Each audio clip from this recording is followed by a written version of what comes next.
You went through a very severe cleansing process after the first week of practice. Yeah, so the cleansing is kind of gross, but okay, I'll mention it.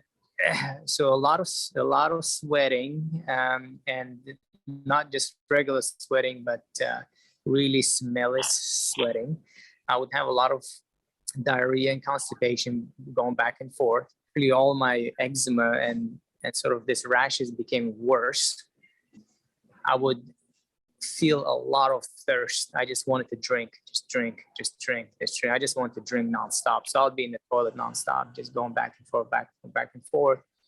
And one of the things I noticed when I was going to the bathroom, that my urine color has changed to become like tea color.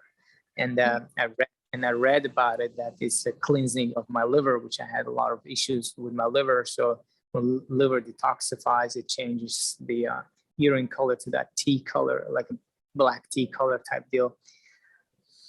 And so that was sort of my cleansing reaction that I remember now. But I think it got worse with all my symptoms for a few days.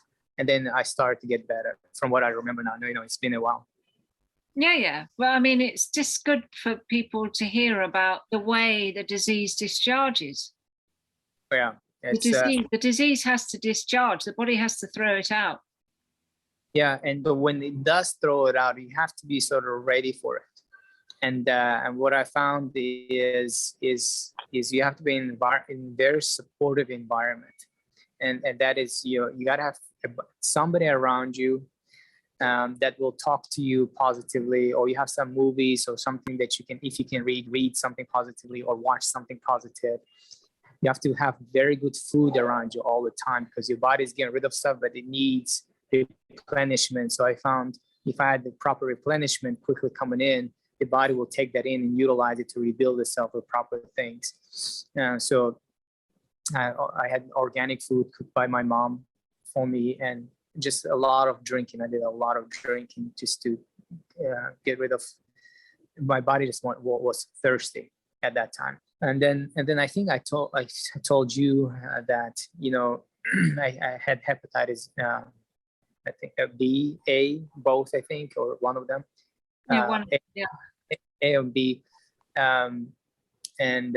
So I had my viral load tested before, and it was 150,000 units at that time.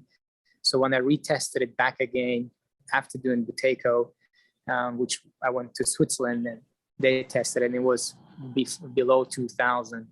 And I was really surprised to see those results, and I was very happy to see those results. The doctor there told me that, you know, below 2,000 means the virus is inactive and can do nothing about it. It's gone pretty much. It's just there like every other virus, like a flu virus. It's always there. You can't kill it. But you get distressed, it might come back again. But in terms of activity, it's gone. So whether Buteyko did that or not, I don't know, but it's definitely, I think, had an impact on that. So I'm very happy that my liver got rid of those things. So my journey was not easy. I'm just summarizing this stuff in a quick thing, but it's, you know, it took me a long time to get where I am now. I'll just let, you know, people know, full disclosure, that healing takes time. People have to know healing takes time. But if you really want healing, it just takes time. Just simple. You just have to write it out. There's no way around it. Not right now, anyway. Not with the technology we have. You just have to write it out. That's it. There's no way around it. And it takes a year, 2 years, probably, depending what stage of disease that somebody is in. Yeah, what was your control pause when you started? 16. Okay. And what did you get it up to? We did 2 minutes max, if you remember. Yeah. That was a max pause. Yeah. So what was the control pause? 35, 40, something like that? Yeah, 35, 40, right. You got to do this in stages, and I'm sure you teach that to your people. My problem is I want everything fast. I wanted then everything fast and quick. So I went crazy into Buteyko when you guys taught me the first week, and you say, well, the next intermediate level, you can do X. Well, I didn't wait for that. I just went crazy into trying to do max. And then I went into crazy discharge, and I wanted to see if my body can come back to its normal quicker. And another advice to people who are doing this, just take it easy on your body. Some people may give up on it if they do it too quick. Because the body really, it will do what's necessary to fix itself, but you, like, mentally, psychologically, on a conscious level, won't be able to handle it. So that's kind of sort of what's happening to me. So I had to come down a little bit and move off, and come down a little bit, move off, rather than listening to the process. I remember you ringing me up to say that you'd had 3 weeks of detox, and it was an incredible experience, and you hadn't been able to move, but thank goodness your mum was around to look after you. Yeah. But you felt great. Yeah. Yeah. Yeah.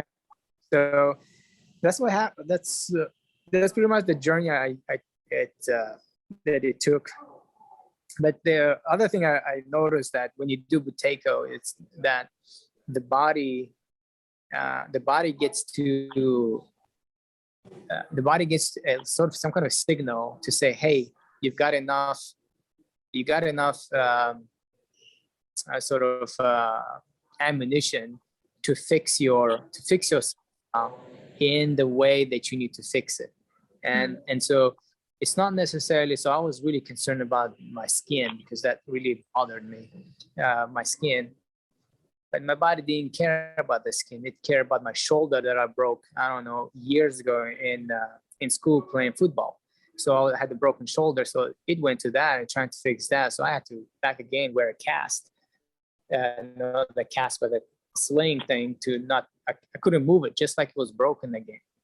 Yeah. And so the body just goes in its own ways to find what it needs to fix first, second, third, fifth, and you just have to let the body do what it does, and it knows better than your consciousness. Subconsciously, in a survival mode or whatever, the body knows what to do, and it will do it. Yeah, so you were saying that you wanted the skin to be mended first, but it didn't work out that way, yeah? It just does its own thing. But it knows what to do. That's what I'm trying to say, is that people need to just trust the process. Get through, just trust the process. People have done it, people are doing it, and people will continue to do it. It worked before, it's working now, and it worked later. It's nothing new. So just trust the process. Thank you, Tahir. You're welcome. Hope this helps. Yeah, thank you. Well, it's just good to have this range of symptoms spoken about. I've actually got a young man in Spain, very similar to you at the moment. Yeah. And he's very anxious. He wants the results now. All right. Just have to wait. I mean, he's already doing 2 minute maximum pause. That's no problem. Yeah. I've seen this. What do you call it?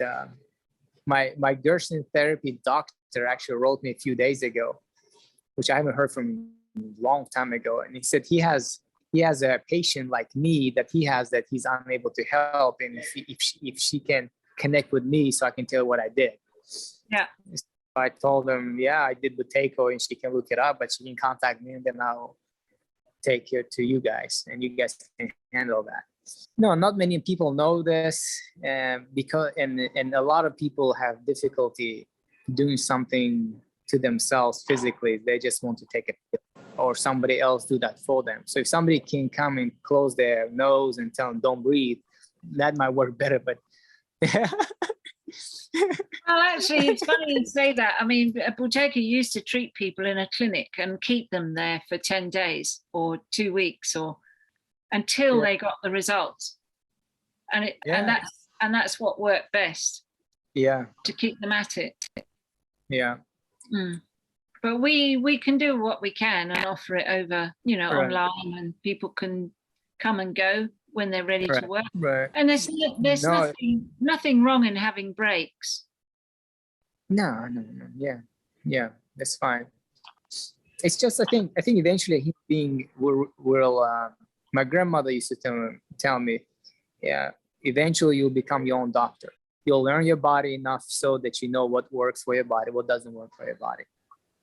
And then so eventually when the person does Buteyko and tries this and tries that, they'll realize, you know, this is what I need to do to keep myself going well. But definitely Buteyko plays a major role in this holistic health approach to somebody's well-being. Well, the whole process is holistic. think- It's a holistic approach.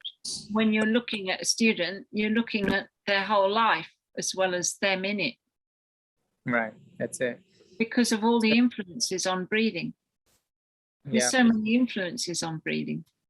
yeah, your food, your environment, your toxic relationships, everything. Yeah, that's it.